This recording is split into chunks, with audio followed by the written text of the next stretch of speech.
Hi everyone. सो आज की इस वीडियो में हम बात करेंगे हमारे बिहार एलिजिबिलिटी एग्ज़ाम पैटर्न के बारे में। And in this video I am going to tell you each and everything, the syllabus, the exam date and everything. So we will start like without wasting any further time. I think we should start now. It is a very good opportunity for everyone who is sitting for Bihar assistant professor, because this time you do not require no net. There will be no net. भाई कोई भी government job अगर आपको बिना net के मिल रही है तो I think you should go ahead with that. और ये जो बिहार एलिजिबिलिटी टेस्ट है इसके अंदर you need to give the exam first. जैसे नेट होता है, जैसे सेट होता है, वैसे ही बिहार का है. Once you will clear this exam, once you will clear Bihar eligibility test, you will clear this exam, you will be able to, with this you will be able to go ahead with any further government professor opportunities which is coming on the way. So this article was there in Times of India. You can have a look at कि कौन सा article था. And the test will be patterned after the national eligibility test or the Bihar eligibility test which was conducted in 2002. all right. So मतलब ये जो pattern आया है ये कहाँ से आया है? ये नेट नेशनल एलिजिबिलिटी टेस्ट से आया है और the Bihar eligibility test. So now what they will do is the BET will follow UGC's decision to make a PhD optional for assistant professor appointments. As in, if you have cleared BET, then PhD will be optional. अगर आपके पास नहीं भी है, then also you can become assistant professor. And with the net mandatory for the applicants, BET will help talented youths in Bihar for assistant professors. As in, if you are talented, if you have cleared the Bihar eligibility test, then you can surely sit for the exams of assistant professors. जो भी जैसे जैसे post आएगी, vacancies आएगी, then you can definitely give the exams. And definitely it is boosting the higher education system.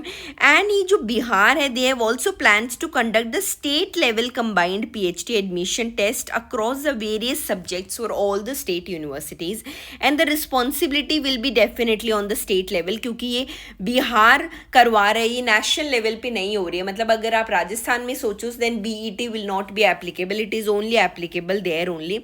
So all the details of the syllabus and everything that we are going to do in this video, so please watch this video till last. मैं जल्दी सारी चीज़ें summarise कर दूंगी कि इसमें क्या क्या होगा. बिहार एलिजिबिलिटी जो टेस्ट है उसके अंदर क्या क्या पूरी प्रोसेस है. ठीक है, तो चलो शुरू करते हैं पहले एग्जाम पैटर्न के लिए. तो एग्जाम पैटर्न में पेपर 1 एंड पेपर 2 में, पेपर 1 में जनरल पेपर होगा, पेपर 2 सब्जेक्ट कंसर्न होगा. जैसे नेट का होता है, पेपर 1 के 100 मार्क्स होंगे, पेपर 2 के 200 मार्क्स होंगे. नंबर ऑफ क्वेश्चंस पेपर 1 में 50 होंगे, पेपर 2 में 100 होंगे. भाई टोटल मिला के 300 मार्क्स हो जाएंगे एंड 150 क्वेश्चंस हो जाएंगे. 2 marks will be for the right answer and there is no negative marking. क्या होगा? नो नेगेटिव मार्किंग होगा. तो I think it is a very very good opportunity for every one who wants to become an assistant professor. There will be no negative marking. चलो ये आपको समझ में आ गया. और वही ड्यूरेशन 3 घंटे का होगा. So this is the exam pattern, complete exam pattern which I have explained it to you. If you want to take the screenshot of this, you can take the screenshot. चलो अब करते हैं फटाफट से paper 1 and paper 2 के क्या क्या syllabus है. पेपर 1 में सेम होता है, यूनिट 1, यूनिट 2, यूनिट 1, 2, 3, 4, 5, 6, 7, 8, 9, 10. 1 के अंदर वही टीचिंग एप्टीट्यूड आ गया, 2 के अंदर research aptitude, comprehension, communication, maths और रीजनिंग आ गया, लॉजिकल रीजनिंग आ गया, DI आ गया, पीपल डेवलपमेंट एंड एनवायरमेंट आ गया, हायर एजुकेशन सिस्टम आ गया. So all these will be in the paper 1. And if you see the paper 2, in paper 2 there will be almost same as paper 2 syllabus जो आपके subject wise NET ने provide कर रखा है. तो अगर आप नेट की प्रिपरेशन करें, if you are the one who is preparing for NET, I would suggest every one of you to give this Bihar eligibility exam. मतलब बिहार वालों के लिए तो ये बहुत ही सुहाना अवसर एंड गोल्डन अपॉर्चुनिटी है. तो you should definitely take part in this. And the few new topics will be added in the syllabus which are relevant for the Bihar. तो बिहार के अकॉर्डिंग नए टॉपिक्स ऐड किए जाएंगे.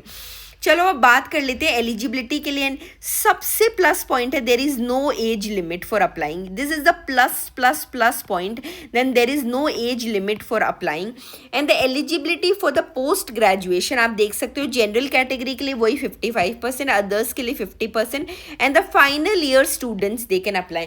जो भी आपके पीजी के फाइनल ईयर में, फाइनल ईयर का मतलब होता है थर्ड या फोर्थ सेमेस्टर में हो, तो you can apply for this Bihar eligibility test exam. I think it's a golden opportunity for everyone. Please go ahead. Now, if we talk about the exam date, I would say by November and तक आपका notification आ जाएगा इसका, and the exam will be same in इधर February और जनवरी last.